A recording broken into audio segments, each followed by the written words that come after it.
બસમાં સામાન્ય રીતે મુસાફરોની અંદરો અંદર એક પછી એક કંડક્ટર દ્વારા વર સાથે માથાકૂટ સર્જાતી છે। ત્યારે સુરતની સિટી બસમાં એક યુવકે કંડક્ટરનો કોલર પકડી લઈને પોતે ભાજપના એમએલએનો દીકરો હોવાનું કહી રોપ દર્શાવતા ઠેલામાંથી નોટના બંડલ બતાવ્યા હતા। તેથી કંડક્ટરે પોલીસમાં અરજી આપી હતી। રેલવે સ્ટેશનના ગન્નાળા પાસેથી બીઆરટીએસ બસમાં કિરણ હોસ્પિટલ જવા માટે બેઠેલા યુવકે અમરોલી જવા માટે પેસેન્જરને દરવાજો પાસે ઊભો રહીને બોલાવતો હતો। તે દરમિયાન આ યુવક પણ બસમાં ચડ્યો હતો। બસમાં ચડ્યા બાદ તેણે કંડક્ટર સાથે દરવાજા પાસે કેમ ઊભો છે કહી કોલર પકડી લીધો હતો।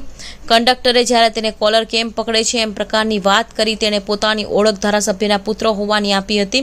જે બેગ લઈને તે બસમાં ચડ્યો હતો તે બેગમાં લાખો રૂપિયા હોવાનું દર્શાવતા 500ની નોટના બંડલો બતાવ્યા હતા। આ સમગ્ર વિડીયો સોશિયલ મીડિયામાં વાયરલ થયો છે। રૂટ નંબર 148 સિટી બસના કંડક્ટરની યુવક સાથે માથાકૂટ થઈ હતી। યુવાનનો ને કોલર પકડી લેતા 100 નંબર ડાયલ કરી ફરિયાદ નોંધવામાં આવી હતી। યુવક સુમલ ડેરી પાસે જ ઉતરીને જતો રહ્યો હતો। સિટી બસની એજન્સી દ્વારા માહિતી આપવામાં આવી હતી। કંડક્ટર દ્વારા કોઈપણ પ્રકારનું ખરાબ વર્તન કરવામાં આવ્યું ન હતું। તેને કોઈપણ પ્રકારના નિયમનો ભંગ કર્યો હોય તેવું જણાઈ આવ્યું નથી। યુવક કોણ છે તે અંગે કોઈ માહિતી પ્રાપ્ત થઈ નથી।